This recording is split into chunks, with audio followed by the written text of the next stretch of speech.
Short spine prep. Yeah, there's a way to prep the thing. Yes, you have to build the elements of short spine through doing things like stomach massage and teaser and anything that lifts your butt, actually. Rolling like a ball, right? Whoop. Okay, but we're going to talk about how to get into the thing before even actually doing the thing, okay? So I've got traditional balance body centerline equipment here, so I have to make my straps short, leather through the wood. I'm on 2 red springs.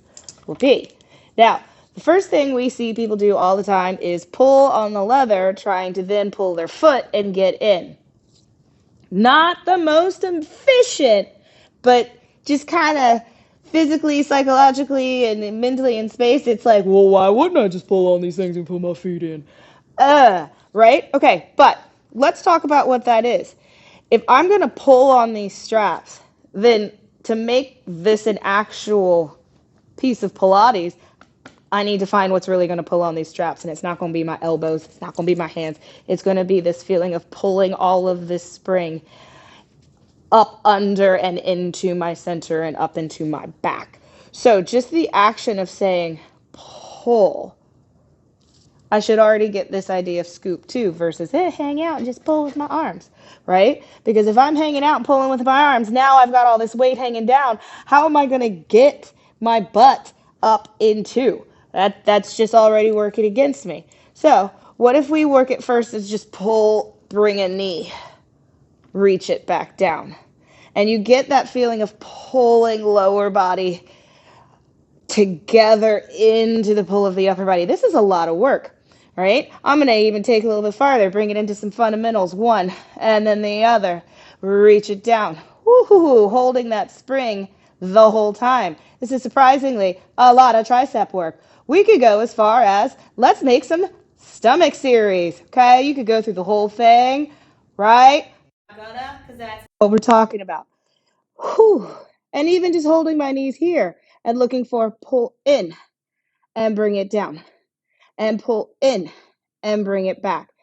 Oh, all right, break time. Because that is a lot of work. That is absolutely a serious strengthener of my triceps, the connection into my upper abs, the connection of pulling my lower trunk and holding. Absolutely. But if I try to put my feet in the straps while doing that work, I have loaded so much that it's making it so inefficient to get up there, and I'm expelling more exercise, more energy than the exercise actually really needs.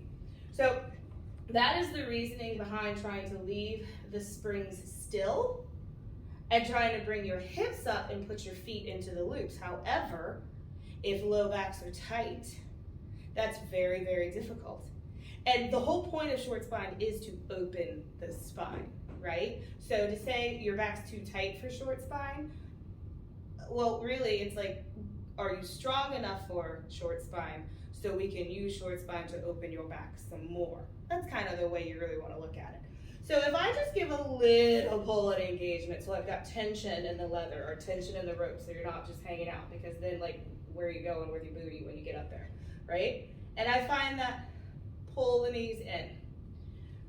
So really, to get my hips and get my feet in the straps, I need to focus on the pelvic curl and I'll roll back down. This right here is a huge exercise for so many. Notice that the springs are not moving. I am not pulling like I did previously. I'm bringing now lower trunk up to meet, scoop, and come into.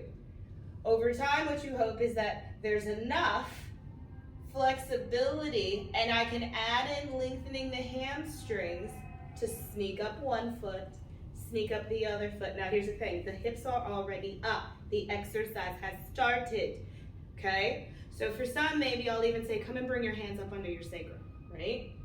Right? Because what I want them to get the feeling of is the difference between falling down and the difference between their hamstrings pulling and them staying light and lifted. And then coming down. And that takes a lot of control. And it takes a lot of opening the low back.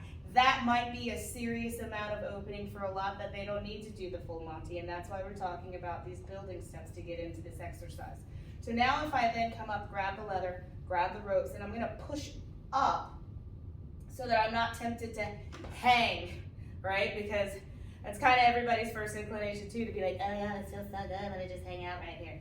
Yeah, right. You know we can't do that in Pilates. No hanging out in Pilates, right? So I'm pushing up into it so I can find what's keeping my tailbone down. This is a thing all across my lower abdomen. And now, I'm gonna try and leave the springs still, and yes, they're open because I've stood into the straps, I've lifted up in the leather, the springs have moved, I'm gonna curl my tail up, hold, and roll back down. Now the deeper I flex into this, now I've got elbows to knees. This is really a great way to try this, and keep elbows to knees, curled tail, and roll down. Do the springs move? Maybe, do they not? Maybe not, right? But what you're looking for is that it's really that interaction between the low abs changing the action on the front of the pelvis so that the back of the pelvis can extend into that footwork and lengthen. Ooh, get a good stretch of that lumbar. Roll back down. All the while, make sure that they're connected to the shoulder blocks. Don't come down out of the shoulder blocks as you come up. You see that difference? Where now my waist is short, now I'm gonna have to pull, right? That is how I first begin teaching short spine. I rarely teach short spine by saying, all right, here we go, and stretch your legs out, and lift your hips up, and bend your knees, and roll down. Only if I'm teaching another teacher would I do that, because they should already know it. If I'm teaching a general client and someone who particularly has never lifted their butt over their head in their lives, that's a lot of people, okay? Remember, teachers, we are totally cool with it, but a lot of people in the world have never even thought of picking their butt up over their face, right? So building blocks, baby steps, and then amazing things happen.